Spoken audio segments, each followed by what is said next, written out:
Cheers and welcome to Irondale Brewing. Brew Day video for you today, and I waited long enough since the Brew Day was about a month ago that we'll get to taste the beer at the end. So that'll be a nice full grain to glass for you this time around.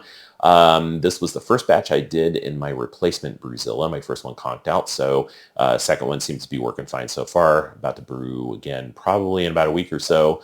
A little bit behind on some things, but we'll see how it does on the second time around. And for this batch, I was inspired by Kulshan Brewing in Bellingham, Washington. They have a seasonal beer called Kitten Mittens, and they have not said that it was inspired by Always Sunny in Philadelphia, but I'm assuming, given the name, that it probably was.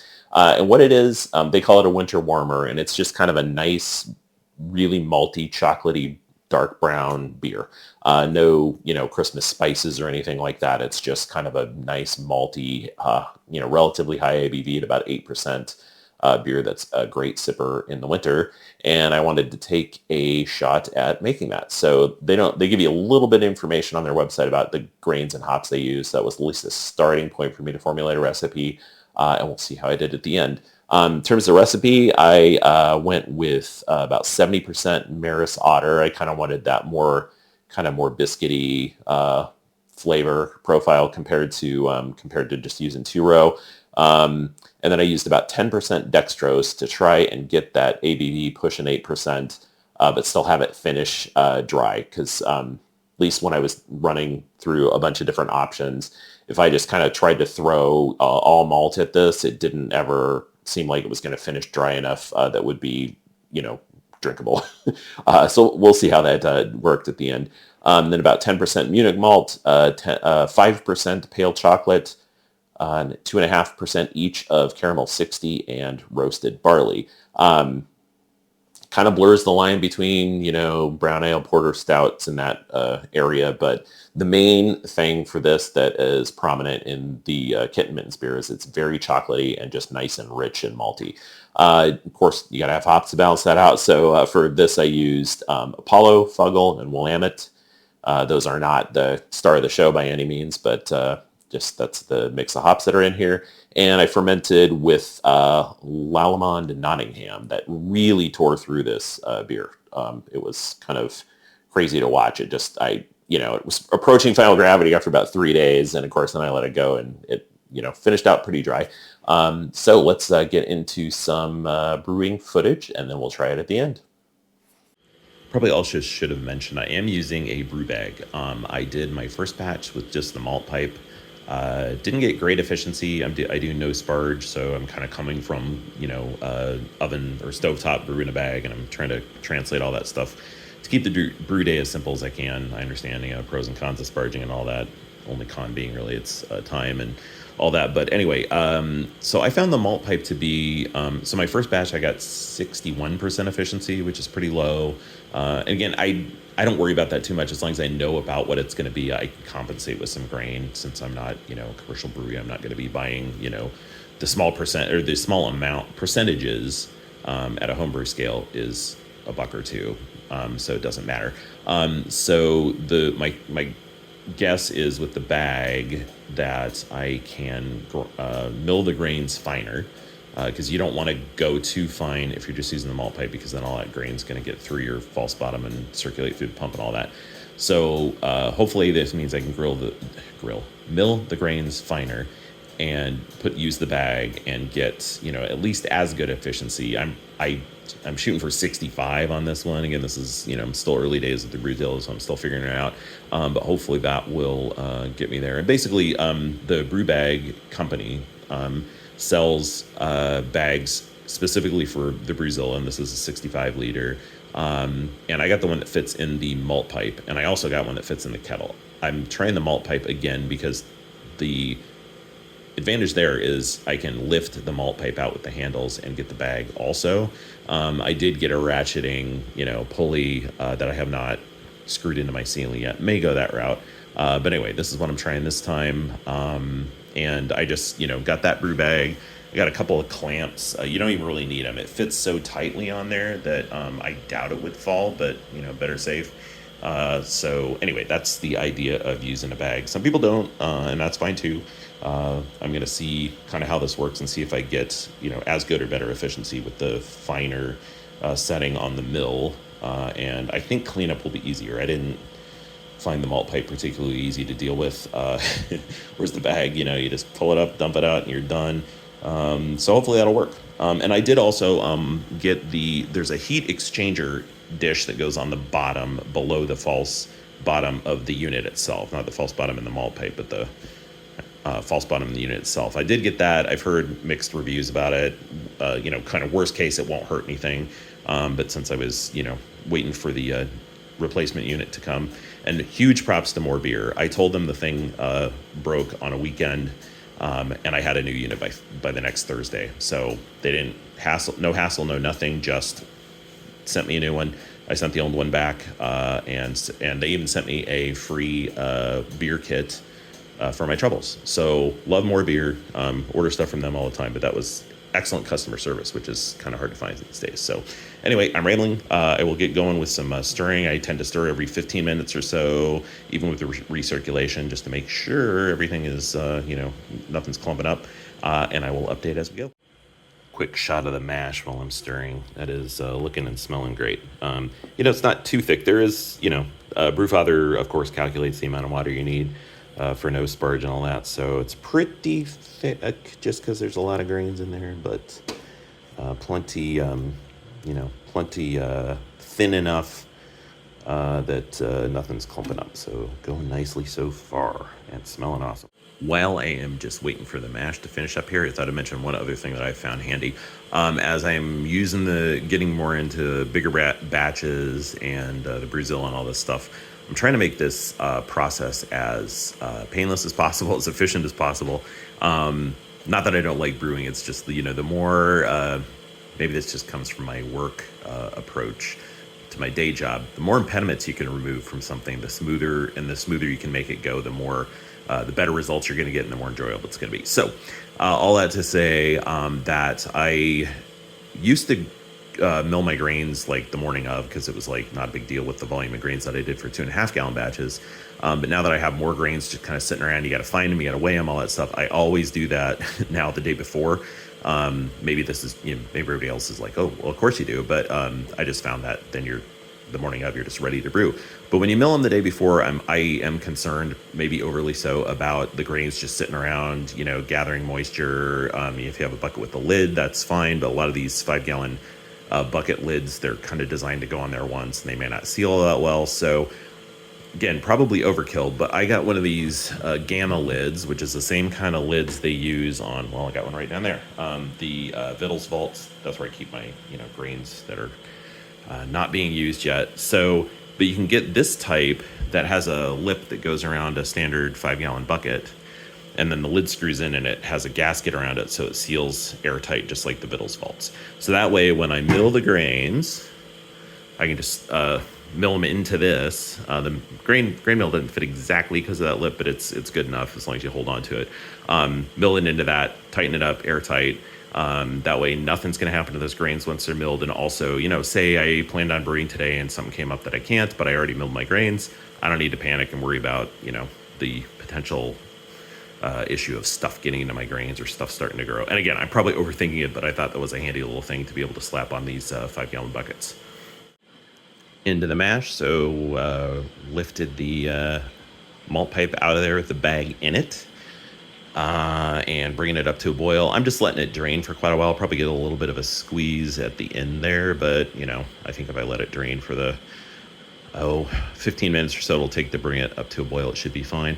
But that for me works pretty well, and this is a pretty big beer, still manageable to lift it out of there. It's not, you know, it's not nothing, but it's not unmanageable. I can see if you were doing, you know, a much bigger beer than this, a pulley would probably be well advised. But so just to give you an idea what this looks like in here, obviously I just use the normal handle. You basically just, you know, peel the bag back from the edge there. Boy, that's some crappy video, but and then use the handle to lift it up, let it drain, so you can get the grain, shot of the grains down in there. Not great.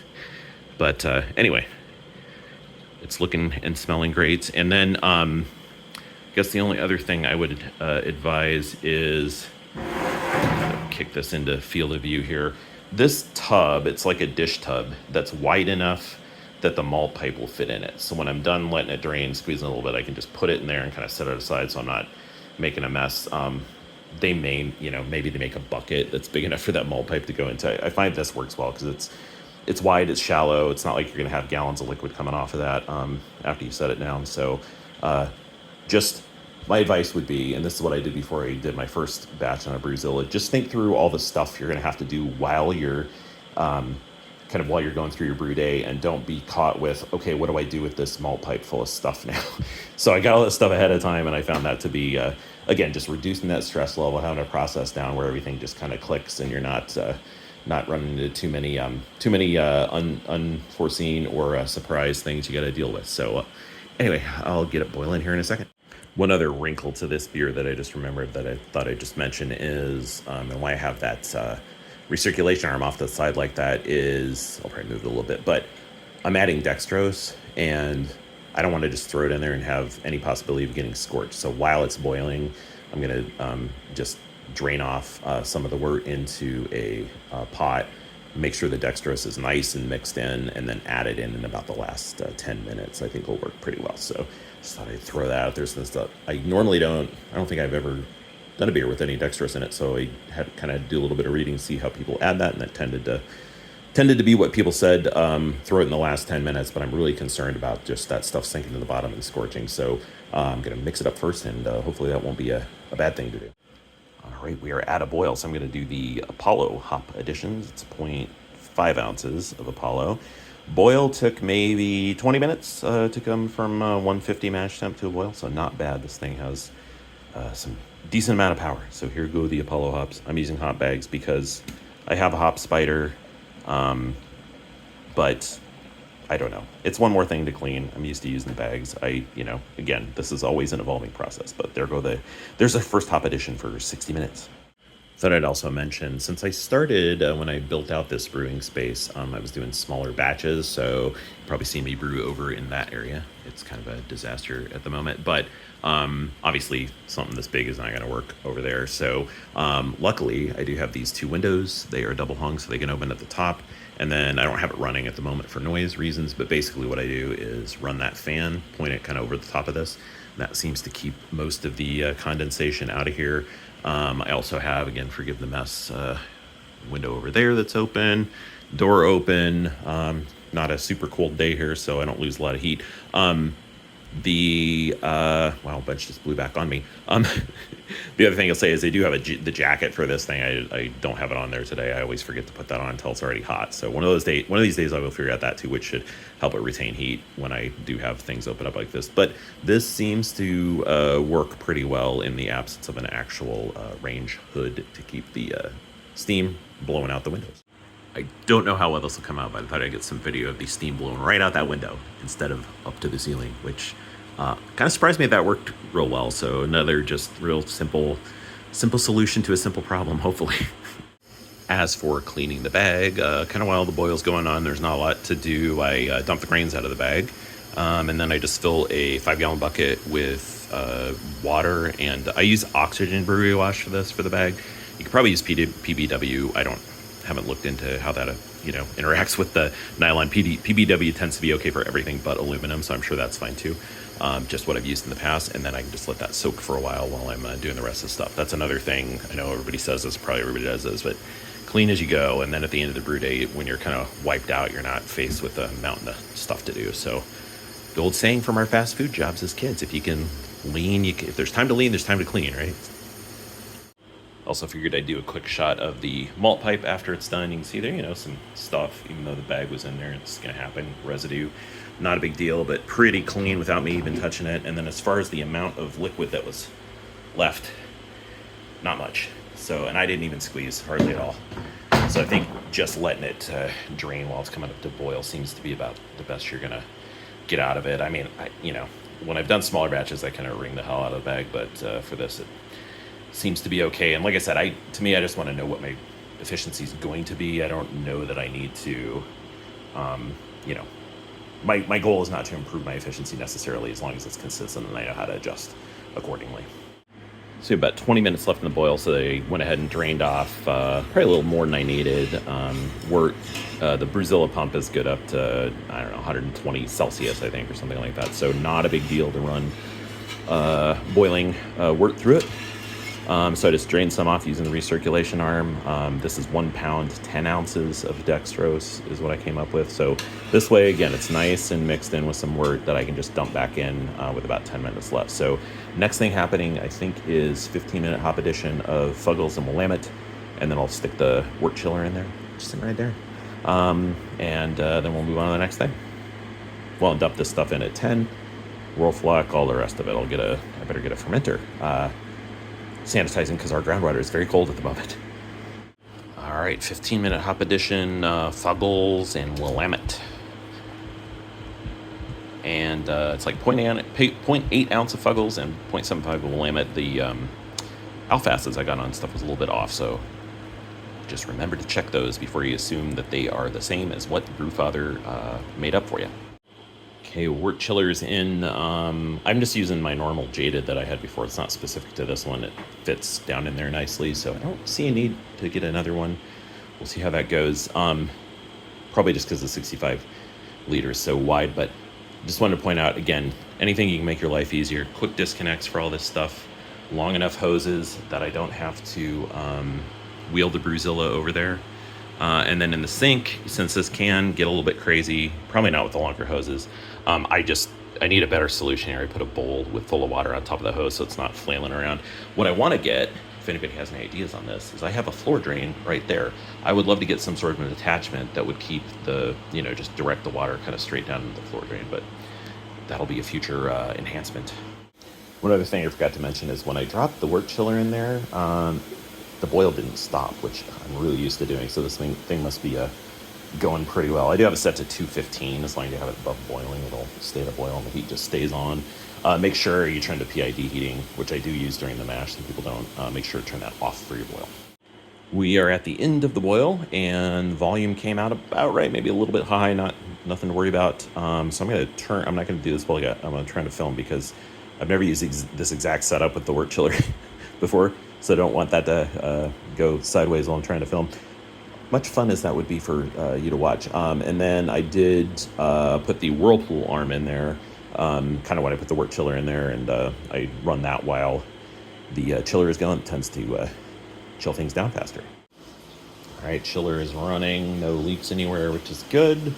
You can see it's just, our groundwater is pretty cold. It is just ticking down. Of course, it goes pretty quick at first, and we'll see how long it takes to get down to pitching temperature, which I think on that Nottingham is the usual, 68 or below kind of thing. But yeah, no leaks. I should check that ahead of time, but there's a shut-off valve on the hose setup that I can turn off pretty quickly if I see any leaks. So, and again, for me, this is just huge. Just make it super easy. I don't want clamps. I don't want anything. Just, take the time to figure out the lengths of hose you need, the quick disconnects and all that, and then it's no stress, which that's always my goal. All right, we are rapidly approaching pitching temperature. It may have taken 15 minutes. I know the jaded, says 5. I haven't experienced it to be that fast, and our groundwater here in the Pacific Northwest at this time of year is very cold. It could be that, if I got a wider one, this one is, designed for roughly a, 5 to 10 gallon normal brew kettle. It doesn't have the right shape, circumference, blah, blah, blah for this particular kettle, but hey, I'll take it. It gives me time to, get the fermenter sanitized and whatnot, so I don't mind that taking a few minutes. It's not so long that the beer's in danger, because again, the major thing is you want to cool as fast as possible, or do the no-chill method, which I haven't tried yet, may one of these days, but anyway, still fast, so we're about to pitch. All right, thought I'd get an action shot of transferring. Another great thing about a system like this is getting stuff in and out of vessels is pretty slick with the pump. Random aside, I just ordered a bucket blaster, which looks fantastic. I'll do something on that too, but I'll just turn this pump on, maybe grab this in case it's gonna fly around. All right, and you can see it got down to 61. I was off doing something else, and our groundwater is pretty cold, so it'll be fine. So anyway, got that transferring, and nice thing too is, that gives it plenty of aeration while it's getting in there. And then I switched back obviously to the recirculating arm, and did, kind of in the meantime, rinsed it out and sanitized it from when I was using it for the brewing process. So yeah, we'll get this all transferred over. I did take a gravity reading. It's 17.7 bricks, but I don't have the translation from me, so I'll put that up on the screen when I get to this point, and we'll get this transferred over and get the yeast pitched. All right, we're all transferred. Got the tilt in there. Sorry, I keep saying tilt. It's a wrapped pill. Got that in there, and we're going in with 1 pack of Nottingham, which should be able to. It says alcohol tolerance up to 14. This is 8, so we should be okay. There it goes. And we'll get the lid on, get it in the fermentation chamber. And there we are in the fermenter. All in all, that was a pretty darn smooth brew day. I think the prep ahead of time, the fact that the BrewZilla didn't malfunction, all contributed to that being pretty smooth. No dry hops or anything in this one. It's just going to sit there for a couple of weeks, and we'll see how that Nottingham does. Hopefully the wrapped pill can tell us how it's doing along the way. Those things, of course, I'm sure if you're looked into those at all, they aren't 100% accurate, but they give you some indication of kind of where you're going to wind up. So it's kind of cool to watch. So we'll get that tied in with the Brewfather, and we'll do updates on this beer as more stuff happens, and of course the tasting. Fingers crossed this turns out as well as I think it will, and maybe I'll even compare it to the real one to see how close I got. Thanks for watching. I think that's it for this brew day. Cheers, and we'll see you in the next one. And here we have the end result, my version of Kitten Mittens. As you can see, it's a nice, dark brown. It's probably hard to see on camera. It's not fully black. You can't see through it, certainly, but it has a little bit of brown, copper, ruby thing going on, which is great. Nice, thick, fluffy tan head on it that I thought came out pretty nice. I kind of got that one pretty much all the way to the top there. In terms of the aroma, it's nice and malty. You can get a little bit of, you can tell there's a little bit of, going to be a little bit of alcohol heat going on because it finished at about 7.7% ABV, so it's kind of getting up to where I wanted to be. And yeah, I guess I can just say the original gravity was 1072, and the final gravity was 1013. I wanted the original gravity to be a little bit higher. I'm still working on efficiency on the BrewZilla, so it was a little bit lower than I was hoping on the efficiency. Probably a combination of me still getting used to that system plus my mill settings I need to dial in. But, pretty close. I think it was 60. I was guessing 65% efficiency. It came in at about 62. So can be better. I will get better. But I'll talk about kind of how that may have impacted this beer here in a minute. But yeah, like I said, it's malty, and it has that little bit of kind of alcohol on the nose that is kind of nice for a winter sipper like this. But yeah, let's and the hops, like I said, are not prominent. You don't smell hops. Certainly, it's not. That's not the main point of this beer.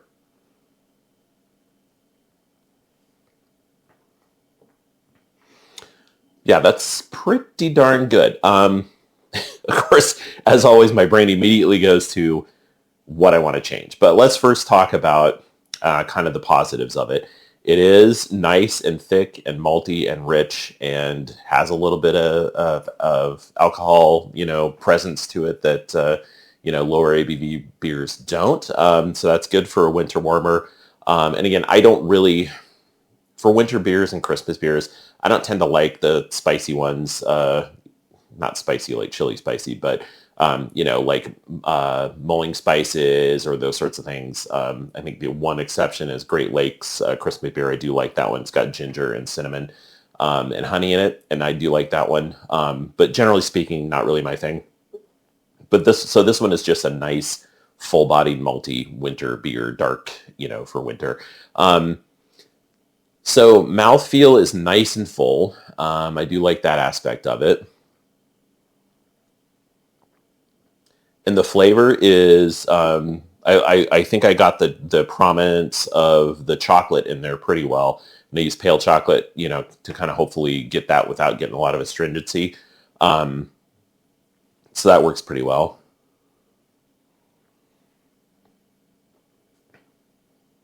And it finishes dry. That was my other goal, is because like I said, when I first started formulating the recipe, if you tried to get up to, and if people have ideas on this, I am all ears, because this is the first time I've kind of tried to, kind of push the higher end of, not higher end, but to a higher ABV with kind of this style of beer.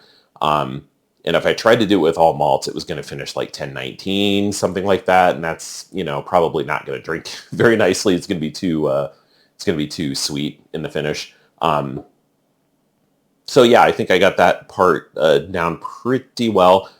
So I guess I'm trying to think best way to approach talking about what I'd do differently. Probably the number one thing is the involvement of the dextrose. I think that is a little bit tricky. I think I ended up using, it was 1 pound, 10 ounces in a 5-gallon batch. That's kind of, if you conventional wisdom, a little bit on the high side. And I think that comes through a little bit in here. Plus, I think the fact that the efficiency was a little bit low on my grains, only 3%, but still, maybe it just throws stuff off a little bit more than I would like. I would like the dextrose. So that what happens if you have too much dextrose in beer is you start getting a little bit of a cidery flavor, and that's not like the acetaldehyde off flavor that some people associate with apples.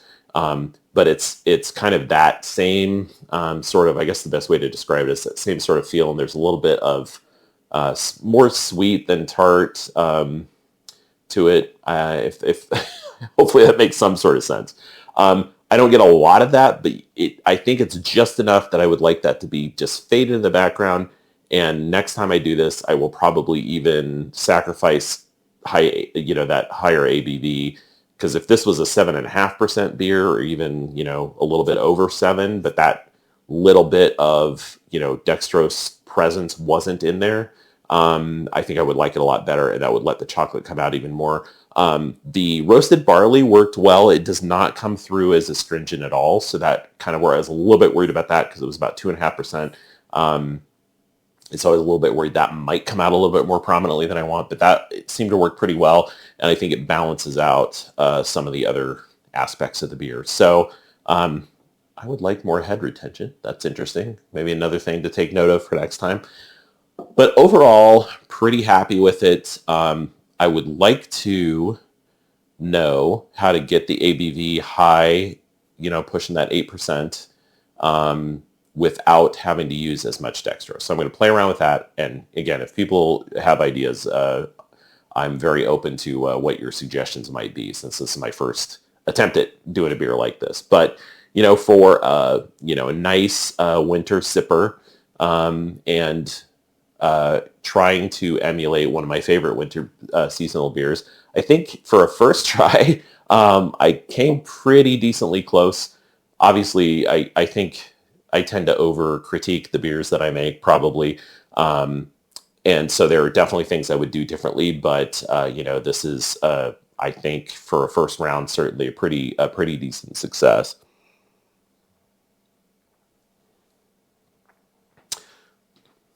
Yeah, I just wish it was a little bit more chocolatey, and the dextrose characteristics were a little bit more in the background.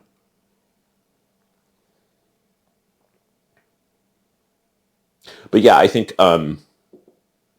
it was successful in a lot of ways, and I definitely will do this again with some tweaks.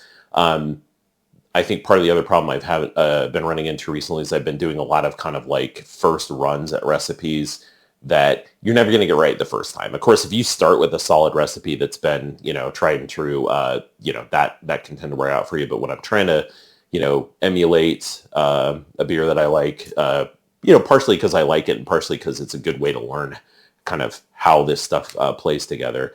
It would have been luck if I got it totally right the first time, I guess is what I'm trying to say. So, and since I'm rambling at this point, I think I'll just end there. But I think this is going to be a nice beer to have on tap for the winter. I don't know it's going to last super long, but yeah, overall pretty happy with it.